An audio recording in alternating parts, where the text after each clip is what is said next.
एक पति पत्नी के जोड़े को दो बच्चे हुए और दोनों ही लड़के। माँ बाप ने इन दोनों ही बच्चे को खूब प्यार से पाला पोसा, पढ़ाया लिखाया, बड़ा किया और इस काबिल बनाया कि यह अच्छी नौकरी कर सके, समाज में अच्छा जीवन व्यतीत कर सके। अपने बच्चों के लिए दिन रात कड़ी मेहनत करके एक बंगले जैसा 2 मंजिला घर बना दिया, ताकि दोनों बेटे शादी के बाद भी एक साथ लेकिन अलग अलग कमरों में रह सके, ताकि आगे चलकर कभी बंटवारे का विचार ना आए और इनमें लड़ाई झगड़े ना हों। दोनों बेटों को अच्छी नौकरी लग गई, दोनों की ही शादी हो गई। बड़ा बेटा जो घर के पहले माले पर रहता था, उसको एक बच्चा भी हुआ।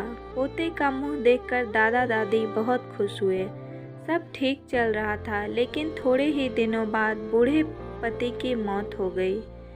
जब तक पति जिंदा था, दोनों बेटे और बहू माँ का सम्मान किया करते थे। जैसे ही पति मर गया, दोनों बेटे और बहुएं हर दिन माँ की सेवा करना तो दूर, माँ को हर दिन खाना खिलाने के लिए भी राजी ना थे।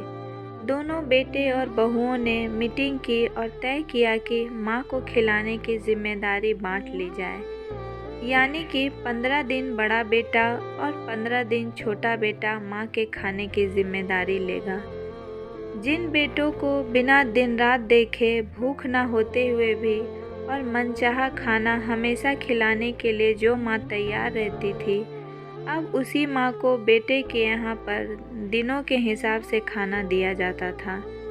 माँ का दिल बड़ा था।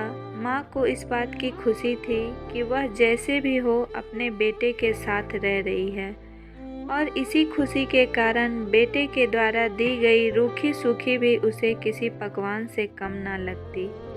लेकिन दुर्भाग्य की बात तब हो जाती जब किसी महीने में 31 दिन आ जाते और उस एक दिन माँ को भूखा ही रहना पड़ता। एक बार जब बड़े बेटे के यहाँ 15 दिनों तक खाना खाने की बारी चल रही थी, तब बड़ा बेटा अपनी बीवी और बच्चे के साथ कहीं बाहर किसी फंक्शन में जा रहा था। बड़े बहू ने माँ से कहा, माँ जी आज खाना नहीं बनाया है, हम बाहर जा रहे हैं, वहीं खाएंगे, आप अपने लिए कुछ पका लेना और खा लेना। बूढ़ी माँ ने कहा, लेकिन बेटा मुझे तो गैस चलाना नहीं आता। बहू ने कहा, तो फिर ऐसा कीजिए कि पास वाले मंदिर में भंडारा लगता है, आप वहीं पर जाकर खा लीजिए, तो आपको गैस जलाने की ज़रूरत ही नहीं पड़ेगी। पास में ही खड़ा बेटा और पोता यह सब सुन रहे थे, लेकिन कोई कुछ ना बोला।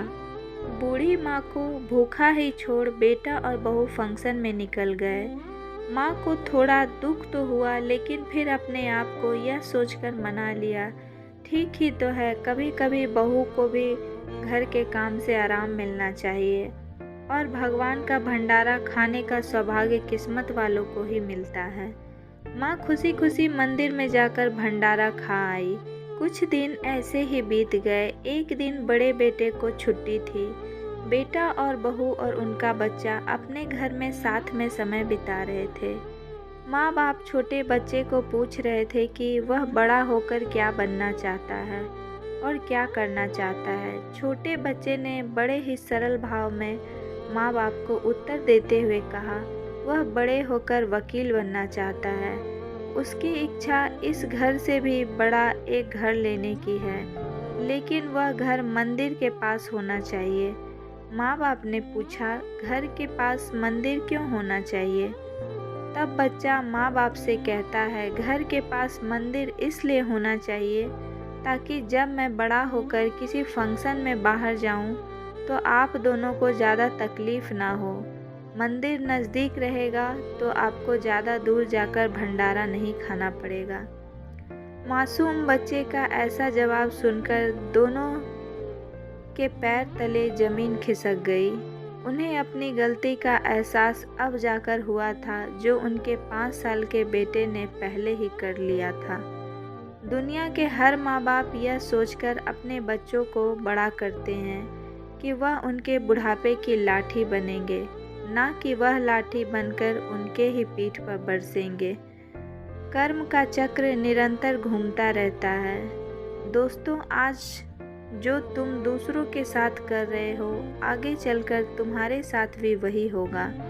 यह तय है। इसलिए हमेशा याद रखो कि दूसरों के साथ वैसा ही बर्ताव करो जैसा तुम चाहते हो कि बाकी लोग तुम्हारे साथ करें। तो दोस्तों, मेरी यह स्टोरी आप लोग को कैसी लगी? अगर पसंद आई हो तो प्लीज़ लाइक करें और ज़्यादा से ज़्यादा लोगों तक शेयर करें। तो मिलूँगी नेक्स्ट स्टोरी के साथ।